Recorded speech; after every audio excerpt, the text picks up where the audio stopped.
The Maya Codex of Mexico has such an incredible story, it's almost unbelievable.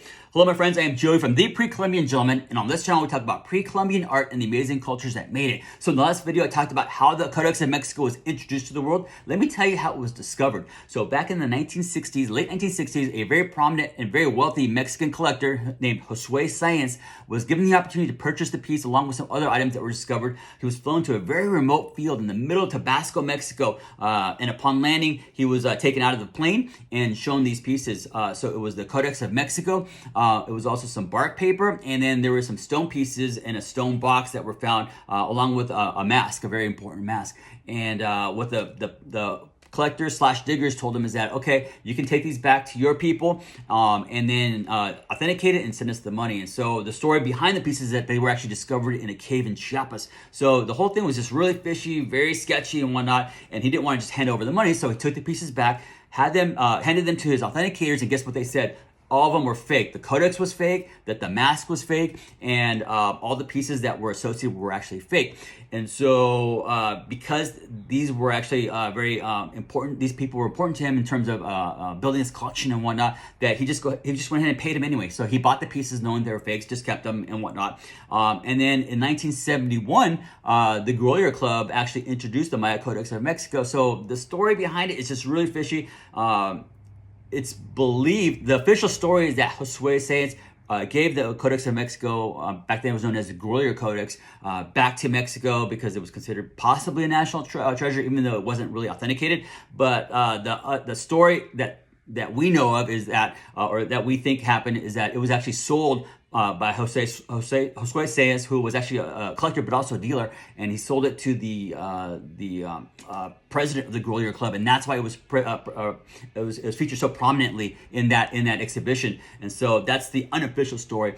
And then later that president would sell it back to Mexico because they actually wanted it. So again, even back in the 70s, that this piece wasn't authenticated. They thought it was fake. After the Grolier Club exhibition, it went back and was actually put into the basement at the National Museum of Anthropology in Mexico City. It was just lock and key. Just, you know, they didn't know what to do with it because they thought for sure it was a fake. Then back in 2018, Mary Miller, who is a very important and very prominent scholar on anything Maya, she took a team down to Mexico City, and she actually authenticated the Maya Codex of Mexico based on several things. Number one, they did carbon dating on the paper, and they found that it dated to 1021 to 1152 AD. So again, making it in that time frame. Also, the fact that it has some Maya blue on it, and Maya blue wasn't able to be replicated or faked until the 1980s. This was discovered in the 60s and presented in the 1970s in the book. So that's another a great sign.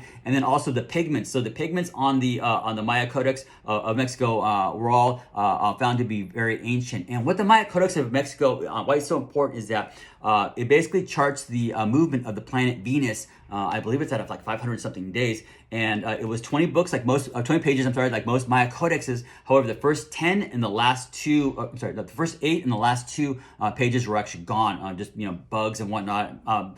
Paper does not last in the jungle. It's disintegrated, and that's why so few codexes have been found. Plus, the Spanish, if you saw the pictures of the Maya Codex, there's some devilish or evil-looking imagery, and so the Spanish priests did not want those circulating. They destroyed and burnt them all, and so that's why there's so few codices left. But anyway, so in 2018, it was actually authenticated and was found to be real. So now we have 4 codices of Maya codices ever found, but this is actually the oldest one ever found, and it's the oldest book ever written in the Americas. I got a chance to see it in 2021 when it was at the Getty Museum, and it's the only time it's ever been out of Mexico since it was actually first presented to the world in the 70s, 71, and most likely it'll never actually make it out. I do have a video that's in my, if you look at it back in I don't know, it's about 21, right?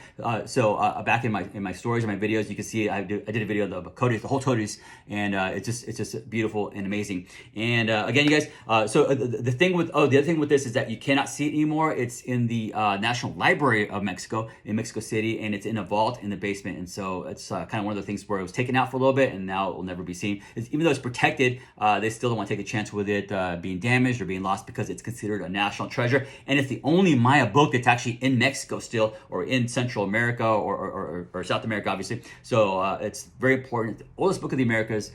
It's a great piece, you guys, and yeah, that's the video. So just a crazy story behind it.